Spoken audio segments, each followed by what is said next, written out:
Hi, welcome to a small demonstration.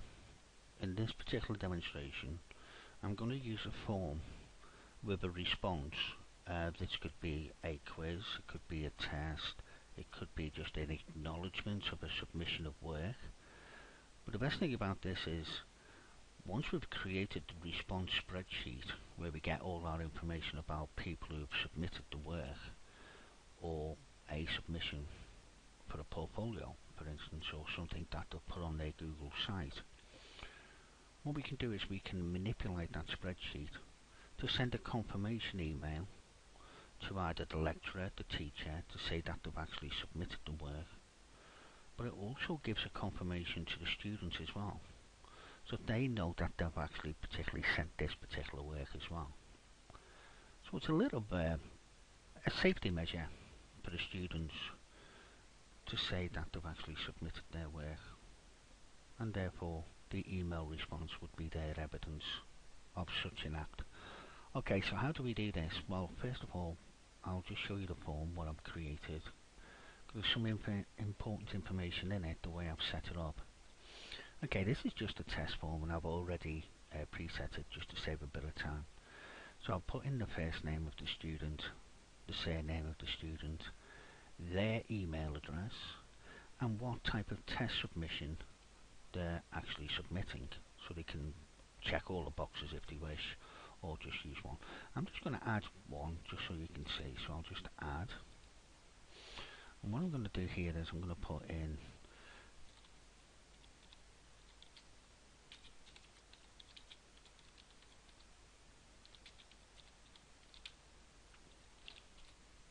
so it's just a case of just enter in this particular section. They can copy and just paste it in, and this will be a text box just like this one here, and this is a required field. Okay, so they must answer this, they can't go any further if they don't answer it. Okay, so once we've set all that up, that's fine, so we can actually close this down now. Okay, now we need to go into our test response.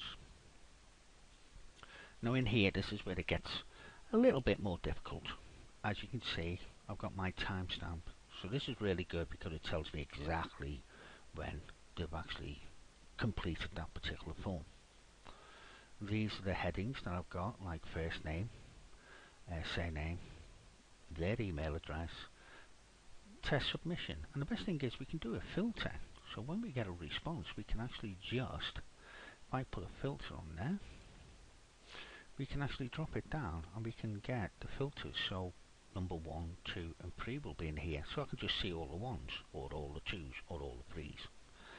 And with their email link here, this will automatically go to a hyperlink if they type it in correctly, and then we can just right click and then go straight to their Google site, which is another really good tool. But we're actually going to manipulate this spreadsheet. This particular script was created by another person, which I'm very grateful for, which was Mr. Tussle. But unfortunately, it's not an app that you can just insert it in by going add-ons, because this is the new format spreadsheet. So what we're going to do is we're actually going to just put in a script, okay, which I copied off one of my previous forms responses. Okay, so first of all we need to get rid of this, and remember the function of this is my function. Okay, and that's usually how nearly all scripts actually work, okay, in most cases. So what I'm going to do here is I've got my script, I'm just going to right click, select it all, and then I'm going to copy it, and then I'm just going to paste it into the script editor. Okay, and as you can see, it's put it all in, and it's quite a heavy script. To be totally honest, slightly beyond me at the moment, but I will get there eventually. Okay, so what are we going to do now? We've got our script in, we're just going to call it, give it a name.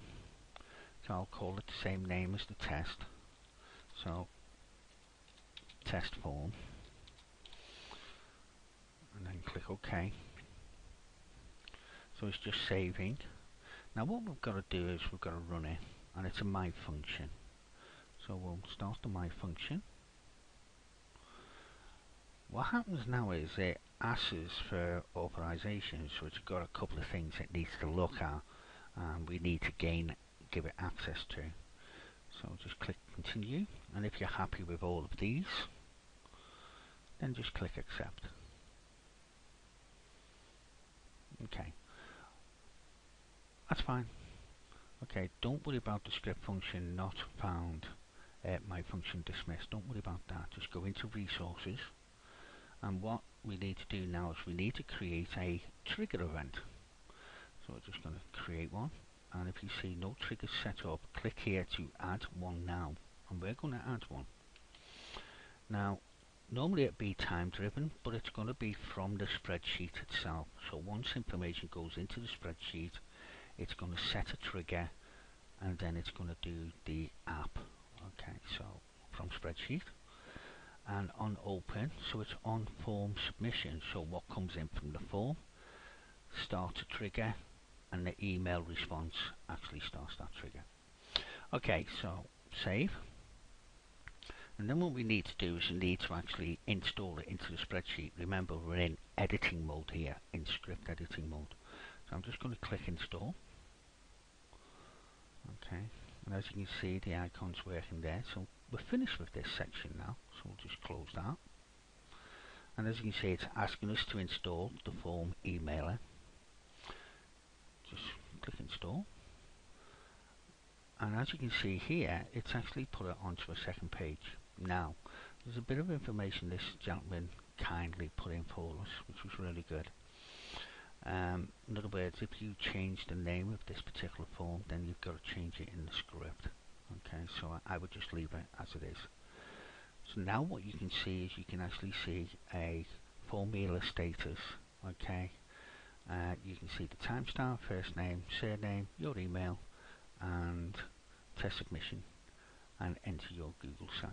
Okay, so what I'm going to do now is I'm actually going to start all this off. Now if I go into form emailer and go into settings, I can set up all the emails. So sender's name, well, this could be the first name. Okay, insert placeholder. The surname, insert placeholder. Okay, who's it going to? It's going back to me as a confirmation. So this could be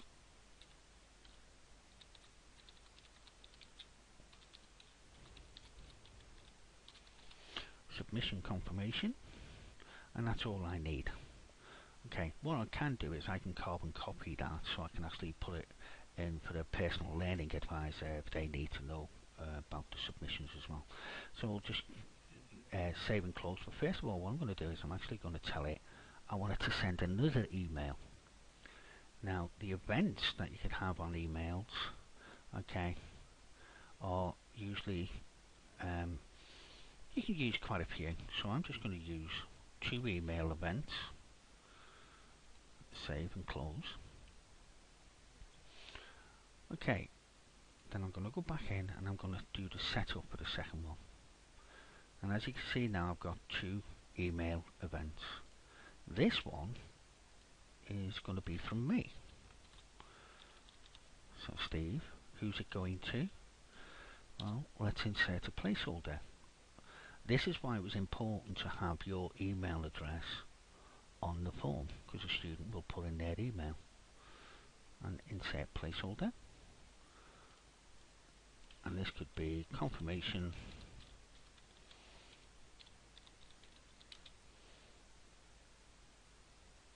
of your submission. Okay, and then we can manipulate this slightly.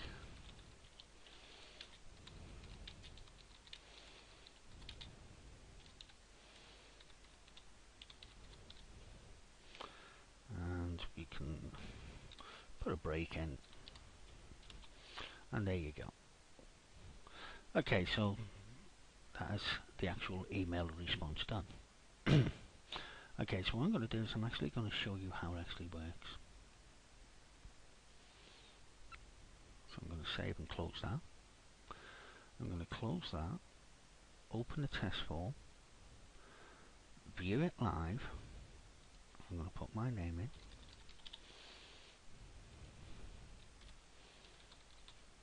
I'm going to put my email address in.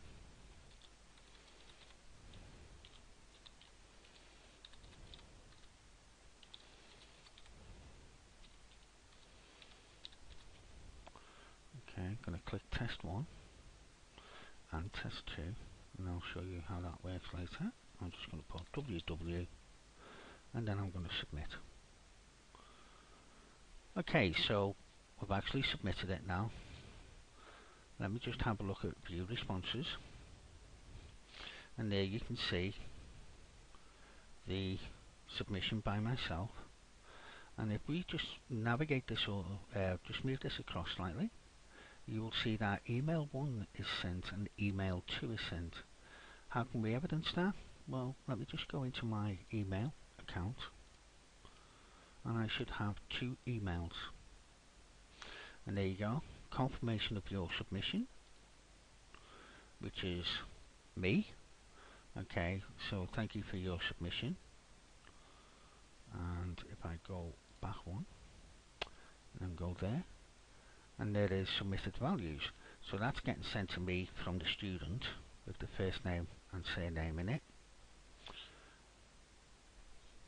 That is how easy it is to actually create an emailer. Hope this has helped you, and thank you for your time.